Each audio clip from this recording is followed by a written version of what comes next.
અને ખ્યાતિ હોસ્પિટલના કાંડ બાદ સરકાર સુપર એક્શનમાં જોવા મળી રહી છે। હોસ્પિટલના નામે ચાલતા વેપલા પર હવે અલીગઢી તાળા લાગી જશે।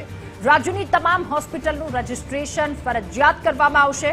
ક્લિનિકલ એસ્ટાબ્લિશમેન્ટ એક્ટ હેઠળ રજીસ્ટ્રેશન હવેથી ફરજિયાત।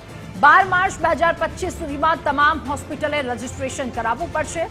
ખ્યાતિ કાંડ અને ત્યારબાદ રાજ્યની તમામ હોસ્પિટલ કે જેની અરજીના આધારે વિવિધ હોસ્પિટલોની સ્ક્રુટિની તપાસ પણ કરવામાં આવશે। ત્યારે હવે એ હોસ્પિટલ કે હોસ્પિટલના નામે ચાલતા વેપલા પર અલીગઢી તાળા લાગશે, કારણ કે સરકાર સુપર એક્શનમાં દેખાઈ રહી છે।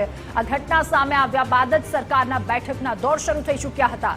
સકંજો કસવામાં આવ્યો છે। તમામ આરોપીઓની સામે ફરિયાદ પણ દાખલ થઈ। ત્યારે ખ્યાતિ હોસ્પિટલનું આ કાંડ અને બીજી કોઈ હોસ્પિટલ આ પ્રકારની હિંમત ન કરે એ માટે સરકાર સુપર એક્શનમાં જોવા મળી રહી છે। વધુ માહિતી મેળવીશું સંવાદદાતા નિકુંજ જાની આપણી સાથે જોડાયા છે। નિકુંજ, જે ઘટના સામે આવી ખ્યાતિ હોસ્પિટલની, આ પ્રકારની હિંમત બીજી કોઈ હોસ્પિટલ ન દાખવે એ માટે સરકારનું આ એક સુપર એક્શન સામે આવ્યું।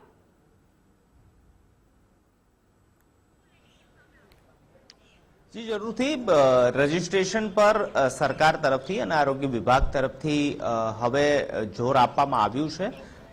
ક્લિનિકલ એસ્ટાબ્લિશમેન્ટ એક્ટ અમલમાં છે અને આ એક્ટ હેઠળ 12 માર્ચ 2025 પહેલા રાજ્યની તમામ પ્રાઇવેટ હોસ્પિટલ, ટ્રસ્ટની હોસ્પિટલે પોતાની હોસ્પિટલ તરીકેનું રજીસ્ટ્રેશન કરવું ફરજિયાત કરવામાં આવેલું છે। પરંતુ હવે તેની પર વધુ સરકાર જે છે તે ફોકસ કરી રહી છે। આરોગ્ય વિભાગના સૂત્રોના દાવા પ્રમાણે આ રજીસ્ટ્રેશનની પ્રક્રિયા જ્યારે પૂર્ણ થશે તેની સાથે સાથે તેની સ્ક્રુટિનીની પ્રક્રિયા પણ ચાલશે અને ખ્યાતિ હોસ્પિટલના આ કાંડ બાદ રાજ્યની તમામ હોસ્પિટલોનું પણ અલગ અલગ પેરામીટર્સના આધારે સ્ક્રુટિની થશે, તેની તપાસ થશે અને ત્યારબાદ જ ક્લિનિકલ એસ્ટાબ્લિશમેન્ટ એક્ટ હેઠળ આ હોસ્પિટલને રાજ્ય સરકાર જે છે તે પરવાનગી આપશે, મંજૂરી આપશે।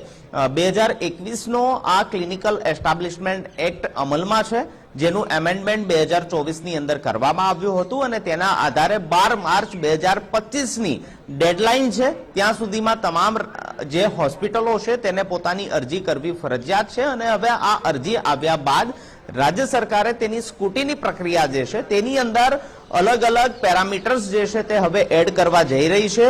ખ્યાતિ હોસ્પિટલમાંથી જે પણ રાજ્ય સરકારને શીખ મળી છે અથવા તો શીખ મળવા જઈ રહી છે તેના આધારે હવે આ તમામ હોસ્પિટલોની સ્ક્રુટિની થશે અને આશા રાખીએ કે હવે પછી આ ખ્યાતનામ બનેલી ખ્યાતિ હોસ્પિટલનો કાંડ રાજ્યની અંદર ન સર્જાય અને સ્ક્રુટિની જે કરવામાં આવે તેની અંદર પણ તમામ પેરામીટર્સ જે છે તેની ચકાસણી કરવામાં આવે ને આ પ્રકારની દુર્ઘટના કે પછી જાણીબૂજીની જે કરવામાં આવેલી આ ઘટના જે છે તેનો અંજામ હવે અન્ય કોઈ પરિવારને ન ભોગવવો પડે। રાજ્ય સરકાર હવે આ દિશાની અંદર પ્રયાસ કરી રહી છે અને તેના આધારે કડકમાં કડક અને તમામ પેરામીટર્સના આધારે સ્ક્રુટિની પ્રક્રિયા કરવામાં આવશે, તે પ્રકારની માહિતી આરોગ્ય વિભાગના સૂત્રો જણાવી રહ્યા છે।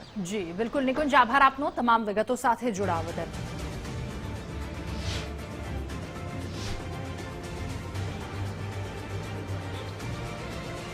તો ગુજરાતમાં ખાનગી હોસ્પિટલોનો જાણે રાફડો ફાટ્યો હોય એ પ્રકારની પરિસ્થિતિ છે। કેટલીક ખાનગી હોસ્પિટલોએ તો સારવારના નામે જાણે લૂંટ જ ચલાવી હોય તેવું લાગે છે। અમદાવાદની ખ્યાતિ હોસ્પિટલમાં 2 દર્દીના મોત બાદ પરિવારજનોએ ભારે હોબાળો મચાવ્યો હતો, તોડફોડ પણ કરી।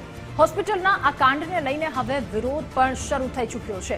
અમદાવાદમાં એનએસયુઆઈએ ઉગ્ર વિરોધ પ્રદર્શન કર્યું। હાલ તો પોલીસનો લોખંડી બંદોબસ્ત તૈનાત કરી દેવાયો। આ કારનામા બાદ પોલીસે ડોક્ટર વિરુદ્ધ સકંજો કસવાનું શરૂ કર્યું છે અને પ્રશાંત વજીરાણીની ધરપકડ પણ કરી। તો અન્ય ડોક્ટરને પકડવાની કાર્યવાહી પણ હાથ ધરી છે। ત્યારે હવે અન્ય ડોક્ટર ક્યારે ઝડપાશે એ જોવું રહ્યું।